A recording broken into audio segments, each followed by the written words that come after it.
ಕಾರ್ಯಕ್ರಮದಲ್ಲಿ ತಮಿಳುನಾಡಿನಲ್ಲಿ ನಡೆಯುವಂತಹ ಒಂದು ಕಾರ್ಯಕ್ರಮದಲ್ಲಿ ಕಮಲ್ ಹಾಸನ್ ಅವರು ಕರ್ನಾಟಕ ವಿರೋಧಿ ಮಾತುಗಳನ್ನು ಆಡಿದ್ದಾರೆ.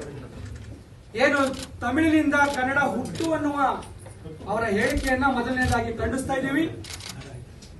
ಕರ್ನಾಟಕದ ಈ ಭಾಷೆ ಕನ್ನಡ ಇಡೀ ದಕ್ಷಿಣ ಪಂತೇಶ್ವರ ಅಂತ ಹೇಳಿ ಬಿರುದನ್ನ ಪಡೆದಂತ ಪುಲಕೇಶಿ ಸುಮ್ಮನೆ ಬಂದಿದ್ದ ಹೆಸರಲ್ಲ. ಅದು ಇಡೀ ಅರ್ಧ ಭಾರತವನ್ನ ತನ್ನ ವಶದಲ್ಲಿ ಇಟ್ಕೊಂಡಂತ ಪುಲಕೇಶಿ ಹುಟ್ಟಿದಂತ ಮಣ್ಣು ಕರ್ನಾಟಕ ಕನ್ನಡ ಭಾಷೆ.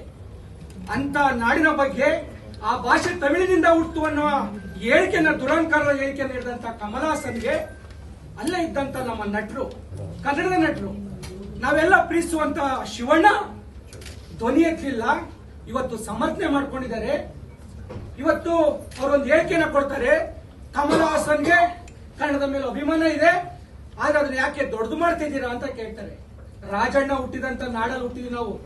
ಡಾಕ್ಟರ್ ರಾಜ್ಕುಮಾರ್ ಹುಟ್ಟಂತ ನಾಡಲ್ಲಿ ಹುಟ್ಟಿದೀವಿ. ಅವರಿಗಿರುವಂತ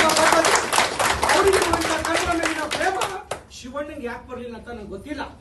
ಅದನ್ನ ಮುಂದೆ ಪ್ರಶ್ನೆ ಮಾಡೋಣ.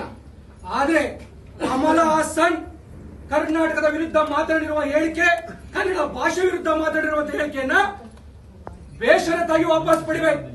ವಾಪಸ್ ಪಡಿಲಿಲ್ಲ ಅಂದ್ರೆ ಕರ್ನಾಟಕಕ್ಕೆ ರಜನಿಕಾಂತ್ ಅಲ್ಲ ಕಮಲ್ ಹಾಸನ್ ಬರ್ಲಿಕ್ಕೆ ನಾವು ಬಿಡೋದ, ಮತ್ತೆ ಆತನ ಎಲ್ಲಾ ಸಿನಿಮಾಗಳನ್ನ ಇಲ್ಲಿ ಏನು ಓಡ್ಲಿಕ್ಕೆ ನಾವು ಬಿಡೋದಿಲ್ಲ. ದಯಮಾಡಿ ಕರ್ನಾಟಕ ಚಲನಚಿತ್ರ ವಾಣಿಜ್ಯ ಮಂಡಳಿ ಏನ್ ನೀವೆಲ್ಲ ಹಿರಿಯರಿದ್ದೀರಾ, ನಿಮ್ಮ ಸಮ್ಮುಖದಲ್ಲಿ ಕರ್ನಾಟಕ ರಕ್ಷಣಾ ವೇದಿಕೆ ನಾರಾಯಣಗೌಡರ ನಾಯಕತ್ವದ ಈ ಒಂದು ಸಂಘಟನೆ ಮನವಿ ಮಾಡ್ಕೊಂತಿದೀವಿ. ಆ ಸಿನಿಮಾ ಇಲ್ಲಿ ರಿಲೀಸ್ ಆಗ್ಲಿಕ್ಕೆ ನೀವು ಬಿಡಬಾರ್ದು. ಒಂದು ವೇಳೆ ಬಿಟ್ರೆ ಆ ಕೋಪ ನಿಮ್ಮ ಮೇಲೆ ತೀರ್ಸ್ಕೊಬೇಕಾಗತ್ತೆ, ನಿಮ್ಮೇಲೂ ತೀರ್ಸ್ಕೊಬೇಕಾಗತ್ತೆ. ಅದಕ್ಕೋಸ್ಕರ ಇದು ಎಚ್ಚರಿಕೆಯನ್ನ ನಿಮ್ಗೆ ಕೊಡ್ಲಿಕ್ಕೋಸ್ಕರವಾಗಿ ಇಲ್ಲಿ ಬಂದಿರುವಂತದ್ದು. ನಾವೇನಾದ್ರೂ ಕಮಲ್ ಹಾಸನ್ ಸಿನಿಮಾವನ್ನೇನಾದ್ರು ರಿಲೀಸ್ ಮಾಡ್ಲಿಕ್ಕೆ ಒಟ್ಟಂತ ಆ ಕನ್ನಡದ ಡಿಸ್ಟ್ರಿಬ್ಯೂಟರ್ ಆತನಿಗೆ ಹೇಳ್ತೀನಿ, ದುಡ್ಡು ಹಾಕಿ ಕಳ್ಕೊಂಬೇಡ. ಎಲ್ಲಾ ಚಿತ್ರಮಂದಿರ ಹೊಡೆದಾಕ್ತಿವಿ, ಎಲ್ಲಾ ಚಿತ್ರಮಂದಿರನು ಹೊಡೆದಾಕ್ತಿವಿ. ಅದಾಗಬೇಡ ನನಗಿದ್ರೆ ಬೇರೆ ಸಿನಿಮಾ ತಗೊಂಡು ನೆಟ್ಸಪ್ಪ ಬೇಡನಲ್ಲ ನೀನು. ಒಂದು ವೇಳೆ ನೀನು ಅದನ್ನೇ ತಗೋತೀನಿ ಅಂದ್ರೆ ನೀನು ಎಲ್ಲೆಲ್ಲಿ ಇದೆಯಾ ಅಲ್ಲೆಲ್ಲ ನಾವು ರಕ್ಷಣಾ ಕಾರ್ಯಕರ್ತರು ದಾಳಿ ಮಾಡ್ತೀವಿ.